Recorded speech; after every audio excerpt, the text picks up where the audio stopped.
কেমন আছেন? বসবেন, এই জায়গাটা আপনার বসার জায়গা। প্রথমেই অভিনন্দন আপনাকে, এই যে 89 মিনিটে আসলে বদলি হিসেবে নেমে 4 মিনিটের মাথায় গোল দিয়ে পুরো সবকিছুই পরিবর্তন করে দেয়া। প্রথমে তো শিরোনাম দেখে আমাদের অনেকেরই মনে হয়েছিল যে কে এই পাপন সিং, এই নামটাও পরিষ্কার করবেন, সিং নাকি সিংহ এই জাতীয় কথাও আছে।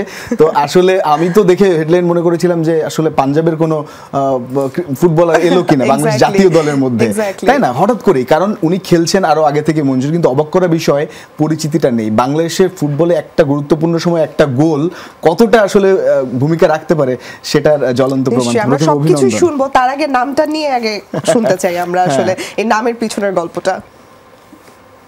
হ্যাঁ প্লিজ। আমার বংশগতভাবেই সিংহ আর কি। সিংহ, তাহলে আমরা পাপন সিংহ। ওকে,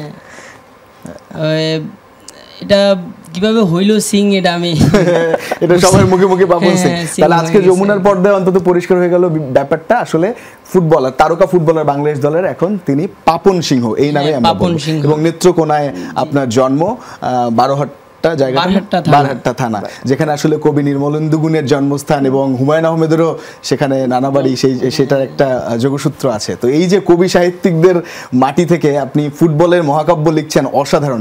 এই যে বদলে যাওয়া দিনগুলো, গত শনিবার থেকে ওই একটা গোলের পর 89 মিনিট, আবারও মেনশন করতে হয় আপনাকে, নামানো 7 মিনিট যখন অতিরিক্ত সময় দেখানো হলো, অনেকে তো আশা ছেড়ে দিয়েছিল ওই সময়টা যে আসলে হবে কিনা আর একটা গোল, সমতা ভাঙবে কিনা। তারপরে আপনি হঠাৎ করে 4 মিনিটের মধ্যে গোল করলেন। তারপরে এই যে কয়েকদিনের জার্নিটা পুরোই নিশ্চয়ই চেঞ্জ হয়ে গেছে, ইন্টারভিউ দিতে হচ্ছে, কেমন অনুভূতি হচ্ছে ভেতরে?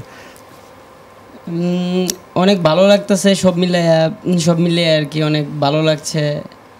এবং আমাদের এই ম্যাচটা জিতা খুব ইম্পর্টেন্ট ছিল আর কি। আমরা মালদ্বীপের সাথে হার ডিজার্ভ করি না, আমরা যে খেলা খেলছি জিতার জন্য খেলছি আর কি, মনোভাব নিয়ে আর কি খেলছি। কিন্তু ফার্স্ট ম্যাচটা হারার পরে আমাদের মনোবল অনেক হয়ে গেছিল আর কি, ডাউন হয়ে গেছিল।